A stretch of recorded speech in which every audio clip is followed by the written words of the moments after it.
ఏంటి?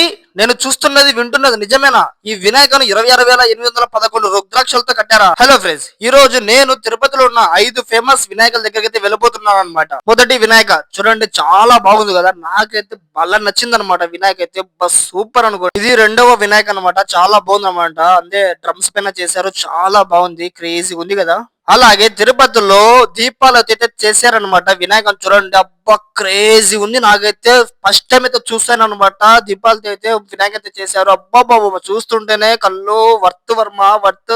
వినాయక స్వామి మీద ఎంత భక్తి ఉంటే గానీ అంత కష్టపడి దీపాలతో అంత పెద్ద వినాయకం చేస్తారు. మన కంటికి కనిపించే దీపాలే అన్నుంటే లోపల ఎన్ని దీపాలు పెట్టింటారు. అబ్బా బాబా, నాకైతే కళ్ళు చెదిరిపోయాయి అనమాట. వర్త్ వర్మ, నిజంగా వర్త్. నేను ఈ వినాయకం చూసిన తర్వాత నా కళ్ళు పనిచేయలేదు అనమాట. ఒకసారి అయితే చూసుకున్నాను మళ్ళీ. ఏంటబ్బా గాల్లో ఉంది అనుకుంటున్నాను. అబ్బా క్రేజీ అనుకోండి. నేనైతే ఫస్ట్ టైం చూశాను ఇట్లాంటి వినాయకుడు. గాల్లో అయితే ఉందన్నమాట, కానీ సోలం ఒక్కటి సపోర్ట్ గా ఉంది. చూడండి కావాలంటే మీరే, గాల్లో అయితే కనబడుతుంది నాకైతే. అబ్బా బాబా క్రేజీ. అలాగే మనం ఎంతో ఎదురు చూస్తున్న రుద్రాక్షల వినాయక దగ్గరికి అయితే మనం అయితే వచ్చేసామన్నమాట. చూడండి, అబ్బా కళ్ళు చెదిరిపోలా ఉన్నాయి వర్మ. ఆ వినాయక తోడుగా అయితే చిన్న చిన్న వినాయకులు అయితే పెట్టేశారు అనమాట. ఏ మాటకి చెప్పాలి కానీ ఈ రుద్రాక్షల వినాయక అయితే నేనైతే ఫస్ట్ టైం చూశాను. ఇంకోసారి చూస్తానో చూడలేనో అయితే అస్సలు తెలియదు అనమాట. చాలా అదృష్టం చేసుకొని ఉండాలి ఈ వినాయకం చూడాలంటే. ఈ వినాయకం చేయడానికి 26,811 రుద్రాక్షలు అయితే పట్టాయన్నమాట.